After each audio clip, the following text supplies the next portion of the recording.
बारामती विधानसभेची पोटनिवडणूक लागलेली आहे। आदरणीय अजितदादांच्या निधनानंतर ही पोटनिवडणूक लागेल असं कधी कोणाला वाटलं नव्हतं, परंतु ती निवडणूक लागली आणि आज उमेदवारी अर्ज माघारी घेण्याचा अखेरचा दिवस होता। अजितदादांच्या सुवेद्य पत्नी राज्याच्या उपमुख्यमंत्री सुनेत्रावहिनी पवार प्रमुख उमेदवार तिथे आहेत। 53 उमेदवारांनी उमेदवारी अर्ज भरले होते। काँग्रेसने त्या ठिकाणी आकाश मोरे यांचा उमेदवारी अर्ज भरला होता।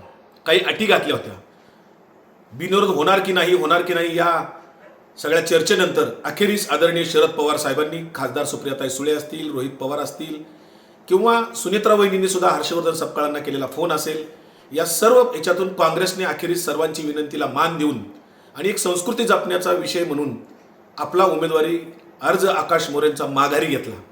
परंतु झालं काय, सर्वांना वाटत होतं निवडणूक बिनविरोध व्हावी, ती झाली नाही।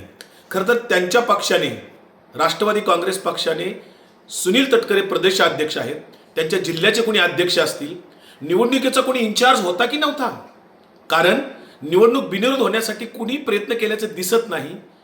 सुनेत्रा वहिनींचा उमेदवारी अर्ज दाखल करायला बारामती लोकसभा मतदारसंघाच्या विद्यमान खासदार सुप्रियाताई सुळे असतील, युगेंद्र पवार असतील, आमदार रोहित पवार असतील, यांना कोणालाही निमंत्रण दिलं नाही। हे त्या पक्षाचं अपयश आहे।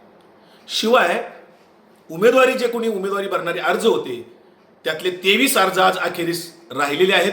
निवडणूक बिनविरोध व्हायला पाहिजे होती, ती झालेली नाही।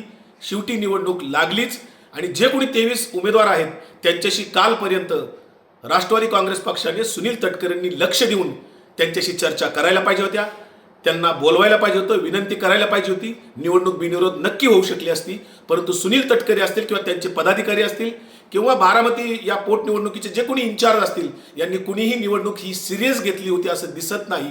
यांनी निवडणूक जर सिरियस घेतली असती, प्रामाणिकपणे त्या ठिकाणी जर खरंच काम केलं असतं तर निश्चितपणे ही निवडणूक बिनविरोध होऊ शकली असती। परंतु सुनील तटकरे प्रदेशाध्यक्ष म्हणून किंवा त्यांचा पक्ष या निवडणुकीमध्ये सबशेल फेल ठरला आणि शेवटी निवडणूक ही लागलीच। हे त्या पक्षाचं अपयश आहे, हे योग्य झालेलं नाही। सुनील तटकरेंनी या संदर्भात जबाबदारी घ्यावी।